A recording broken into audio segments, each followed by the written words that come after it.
Hi, I'm Nicholeen Peck, and I teach parenting all over the world through the lens of the principle self-government. And in this video, we're talking about correcting children the wrong way versus the right way.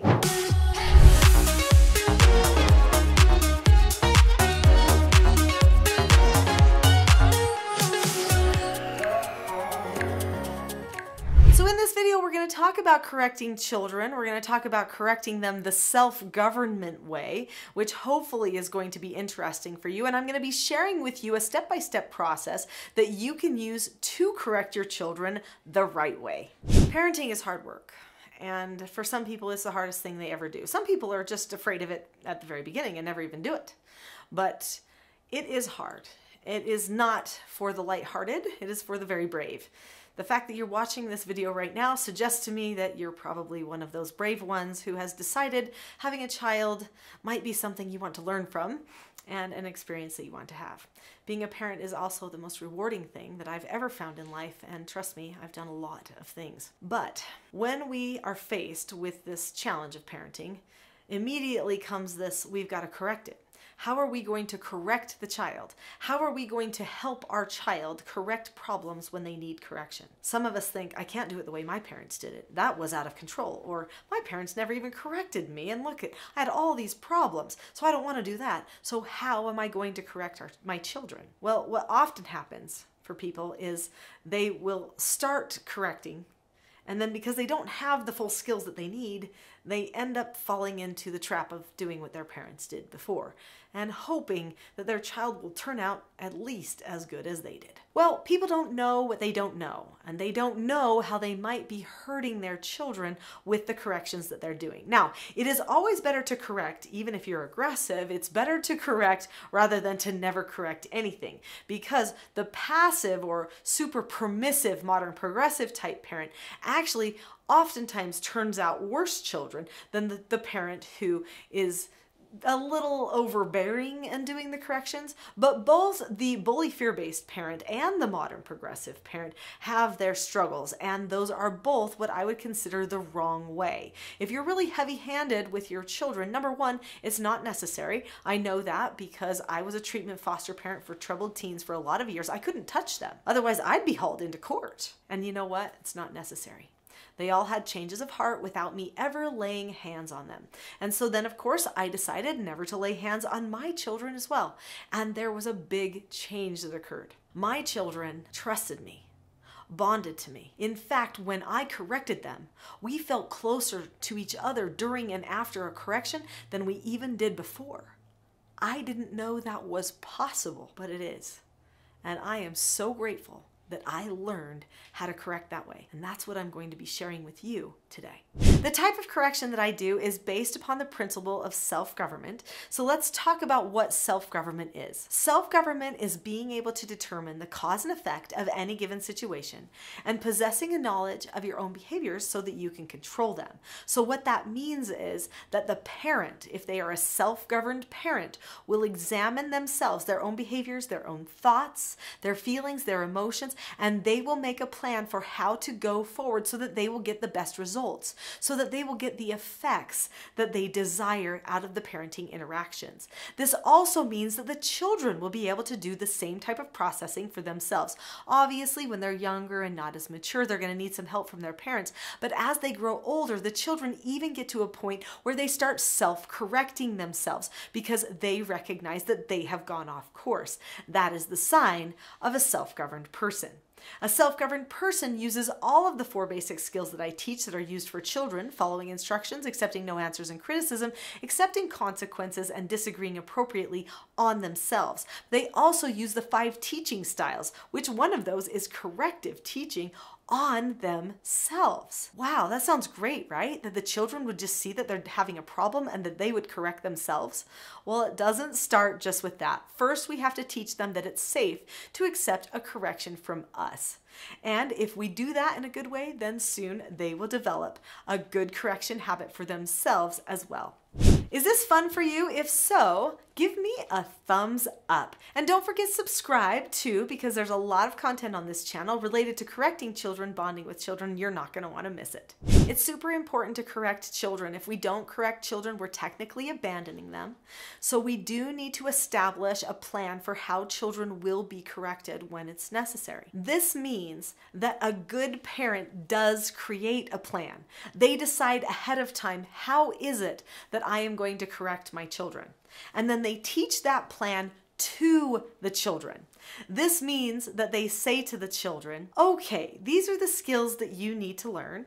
And if we don't do these skills, then these are the skills that I am going to use when I need to correct you. These are the exact words that I will say when I correct you.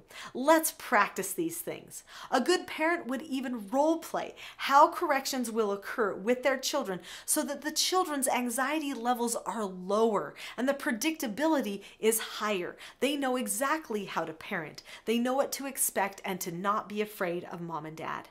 If you're a good, assertive, traditional, strict type of parent, that means that you live according to principle. Principled people do not leave others in the dark and try to surprise them. People who try to surprise other people with their parenting are manipulating. Surprise tactics are manipulating. So teach your children ahead of time what you will do. Now, what are you going to teach your children? Let's talk about that. In our family, we taught our children 4 basic skills. Now, this was all of the teens as well as all of the tiny toddlers. They learned the 4 basic skills of self-government. Now, these children's books each teach one of the 4 basic skills, which are following instructions, accepting no answers and criticism, accepting consequences, and disagreeing appropriately. If a person learns the skill sets to all 4 of these 4 basic skills, that takes care of 99% of their behavioral problems. So I'm going to teach them those for sure, right? No brainer. So I teach them these 4 basic skills. Then what I do is I teach them the skills that I will use for correction. Now, there are 5 teaching styles that I use to correct and teach my children. We're only going to be talking about one of those teaching styles today. All of the rest of those teaching styles are contained in my book, Parenting a House United. So let's talk about corrections. A really effective correction engages the heart and the mind and creates a bond for parent and child. This means that the parent needs to be engaged in a calm way. If you struggle with calmness, then below this video, there is a link to a Calm Parenting Toolkit. It says like teachselfgov.com/toolkit. And right now, that Calm Parenting Toolkit is something that you can have for free. So definitely get some calmness help there, okay? But if you are calm, then you need to know the words to say. In fact, one of the key steps to being calm is having pre-planned the words to say so that you don't fall into a bad habit. So what are the words that Nicholeen Peck says? Well, let me share those with you. I start every correction with a description. If I don't use a description, then I'll probably use a reaction, and I don't want to do that. Reactions put people on the defensive and make people feel afraid and disconnected. We want to feel united. After all, the book is called Parenting a House United. So we want the family to feel as one. So I'm going to start with a timestamp that reminds me to tell a story. So the usual timestamp that I use is the phrase, just now. I say, just now I gave you an instruction and you didn't look at me. You also didn't keep a calm face. So those are 2 of the steps to following instructions. I know that since you didn't do those 2 steps, that you are not following instructions. When you choose not to keep a calm face, voice, and body, and look at me, say okay, do the task immediately, and check back, then actually you're choosing to get yourself in not that good of a mood, because not having a calm face means you might start feeling frustrated on the inside. What you should have done was looked at me, kept a calm face, voice, and body, and if you had something that you wanted to talk to me about, you know you can always use your skill disagreeing appropriately. Since you chose not to follow instructions by keeping that calm face, voice, and body, and looking at me, then you have chosen to earn an extra chore. Now let me just explain, this is the first half of a correction, what I just did. I described this is what happened. and I started telling a story. Then I said rationale. This is why it's not a good idea. And for the rationale step, I explain something that matters to them. Then I say, this is what you should have done.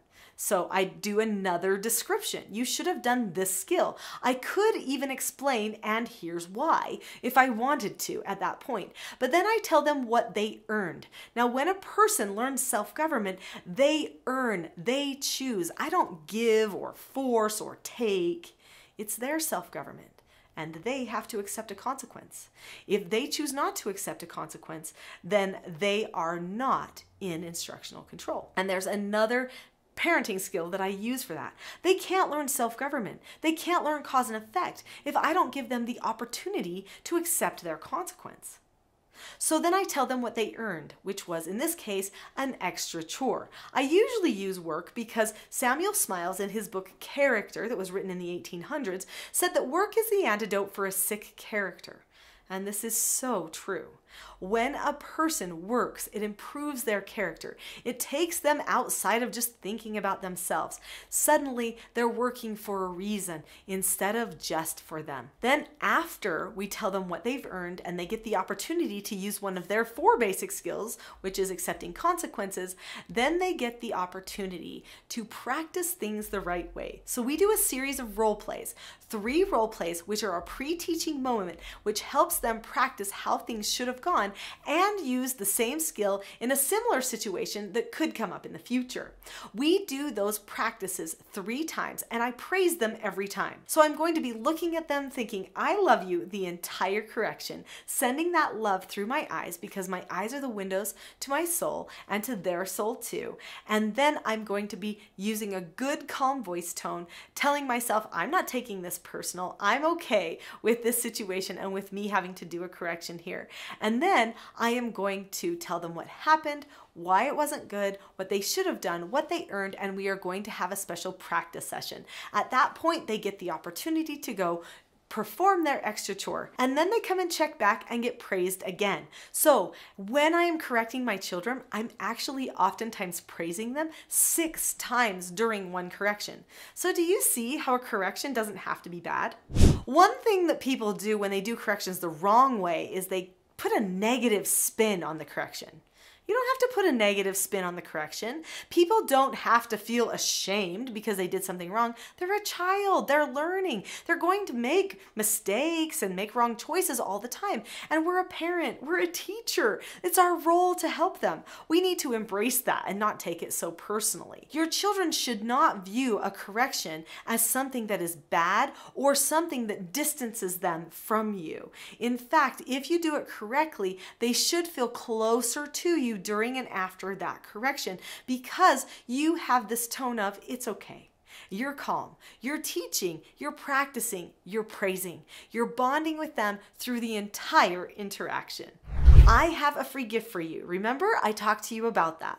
Well, it is a Calm Parenting Toolkit, which is actually a course. It's a mini course. It's got 10 lessons, 10 tools that you can utilize to be calm when someone else isn't, and to get you on the road to self-government.